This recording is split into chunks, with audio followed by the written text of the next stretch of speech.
সিলেটের ওসমানীনগরে নিখোঁজ ১৪ বছর বয়সী কিশোর রবিউল ইসলাম নাইমকে ঘিরে সৃষ্ট চাঞ্চল্যের নাটকীয় অবসান ঘটেছে।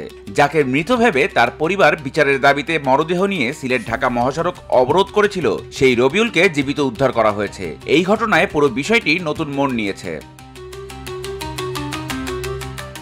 গত ২৬শে জুলাই ওসমানীনগরের একটি রেস্টুরেন্ট থেকে নিখোঁজ হয় রবিউল। এর কিছুদিন পর ৩ আগস্ট মৌলভীবাজারের কুলাউড়া থেকে পুলিশ একটি অজ্ঞাত কিশোরের মরদেহ উদ্ধার করে। রবিউলের পরিবার সেটিকে তাদের সন্তানের মরদেহ বলে শনাক্ত করে এবং রেস্টুরেন্ট মালিকের বিরুদ্ধে হত্যাকাণ্ডের অভিযোগ তোলে। বিচার প্রক্রিয়ায় বিলম্বের অভিযোগে ৬ আগস্ট তারা সেই মরদেহ নিয়ে মহাসড়ক অবরোধ করে, যা দেশজুড়ে আলোড়ন সৃষ্টি করে।